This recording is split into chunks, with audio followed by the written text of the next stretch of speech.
Thanks for joining me on episode 673 of the Inspired Stewardship Podcast. I'm Dow Tippett, author of 7 Daily Choices. I challenge you to invest in yourself, invest in others, develop your influence, and impact the world by using your time, your talent, and your treasures to live out your calling. Having the ability to make the right choices every day is key, and one way to be inspired to do that is to listen to this, the Inspired Stewardship Podcast with my friend Scott Mader.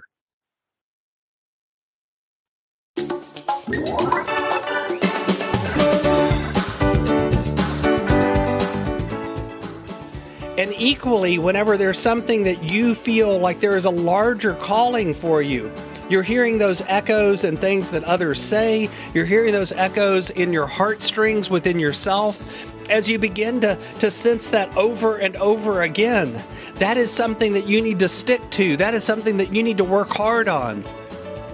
Welcome and thank you for joining us on the Inspired Stewardship Podcast. If you truly desire to become the person who God wants you to be, then you must learn to use your time, your talent, and your treasures for your true calling. In the Inspired Stewardship Podcast, you will learn to invest in yourself, invest in others, and develop your influence so that you can impact the world.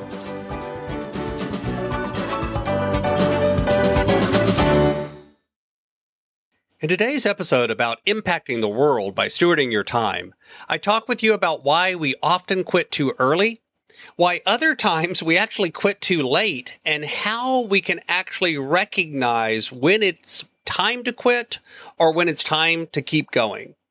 As we talk about stewarding your time, wouldn't it be great if you could support this podcast and do it without just taking too long? Turns out you can't. All you have to do is use inspiredstewardship.com/Amazon when you're ready to make a purchase via Amazon, and a small commission will come back to support the show just that quick. If you enjoy the show when you are ready to buy from Amazon, just use inspiredstewardship.com/Amazon. Let's talk about quitting. You know, the truth is that all of us have hundreds of things that we start to do. We begin a fitness regime. We begin to exercise. We begin to go to the gym. We begin to get our money in order. We begin to be more productive. We begin to clean our house or clean a room. We all have things that we begin doing. And all too often, we also have a long list of things that we quit doing. And sometimes we quit those things too early, and sometimes we quit them too late. You know, the truth is, quitting in some ways is easy. Following through is hard.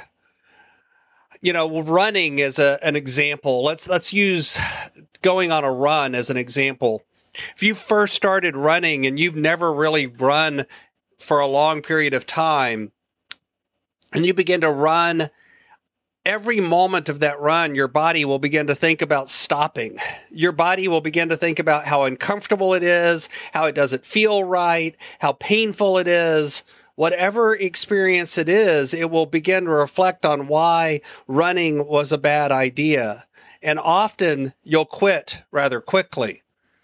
But if instead you begin a pattern of learning how to run, you begin a set regime, and you have other people hold you accountable to it, and you've set up your systems where this is important to you. You've got a really important reason why you need to run from a health perspective or from a weight loss perspective, or other reasons, and you've connected to that deeper why, then you begin to build it up over time. You don't try to go on a 3-mile run the very first time that you run, but you go out and you begin to exercise in a set pattern. It's easier to follow through.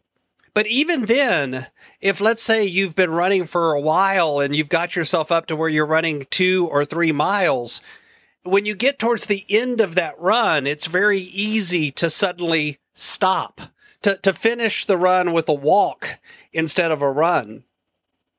And that's in part because of how we pay attention to things. See, the truth is that while you're in a run, oftentimes your mind begins to focus not so much on the moment to moment of the run, but just the pattern, just the effort that it takes and the energy that it takes. And you kind of get into this state of flow where you're just moving the body. And your body is focused less on ending the run, less on avoiding pain, and more of just moving through it. But then as you get close to the end, you suddenly recognize that you are getting close to the end. And it's very easy to then begin to pay attention to how it's going to feel to stop running. And as you do that, it also becomes suddenly much easier to stop running.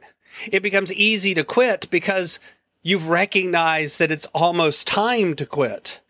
See, in some ways, where we pay attention helps determine whether or not we follow through. How we frame what we're doing. Are we in touch with a deeper reason and other things that allow us to build on that in a stronger way?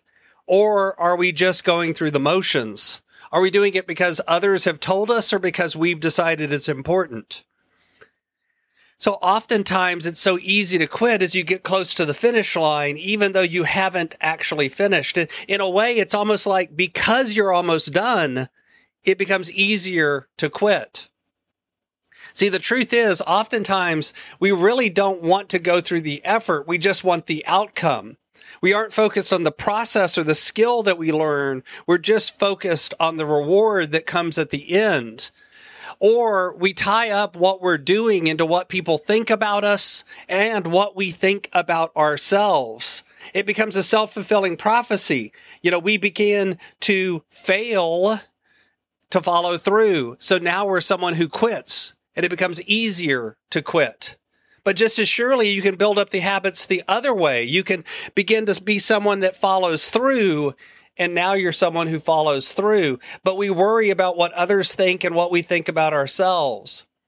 We look at the times that we quit and we call that a failure instead of a learning opportunity. We don't learn to pivot to new things.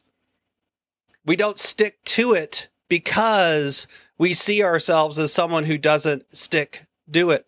We get distracted by the next shiny object. It's very normal to begin to get bored with something new that comes along and then begin to look up and look for what's the next thing.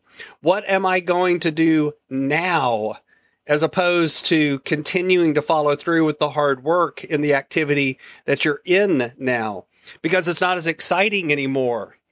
And so rather than continuing to work on it, or even twisting or tweaking it and pivoting a little bit to something new but related, we just look for the brand new, completely different thing. All of these reasons are reasons why oftentimes we quit too early. But just as surely we can quit too late. This is when you're doing something and you know that it's not the right thing to do. You're spending every penny you earn. You're not investing for the future. You're not spending the money on things that help build your wealth or build things for the future or protect you like insurance. And you know you should. You know it's wise. You know having emergency fund is smart. But we just keep bebopping along doing what we're always doing. And we don't quit that bad behavior until something terrible happens and it's all too late. And we do it because we have this false belief that somehow we are invulnerable, that the moment that we have today will be the same moment that we have forever. We don't recognize the fact that sooner or later this is going to catch up to us. That the moment to change in that case, the moment to break those bad habits is now, not later, even if that bad habit includes quitting. So how do you know the difference? How do you know if it's something that you need to keep doing or if it's something that you actually do need to quit? And some of it is just with your gut, your instinct. When you know that there's something that you're supposed to be doing, when it's common sense, when it's something that others have recommended that you do, and you keep hearing this message over and over, oftentimes it's one to examine. And equally, whenever there's something that you feel like there is a larger calling for you, you're hearing those echoes and things that others say. You're hearing those echoes in your heartstrings within yourself. as you begin to sense that over and over again, that is something that you need to stick to. That is something that you need to work hard on.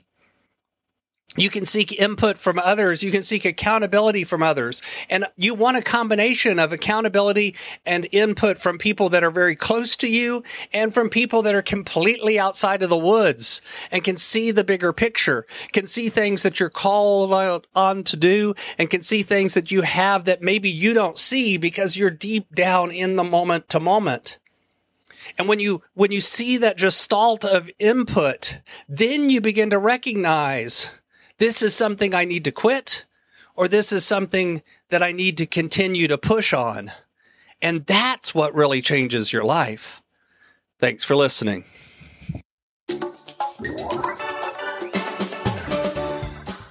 Thanks so much for listening to the Inspired Stewardship Podcast. As a subscriber and listener, we challenge you to not just sit back and passively listen, but act on what you've heard and find a way to live your calling. If you like this episode on the stewardship of time, be sure to sign up for our Stewardship of Time Tips series by going to inspiredstewardship.com/time or texting 44222 time tips, and that'll get you our best tips on stewarding your time. Until next time, invest your time, your talent, and your treasures. Develop your influence and impact the world.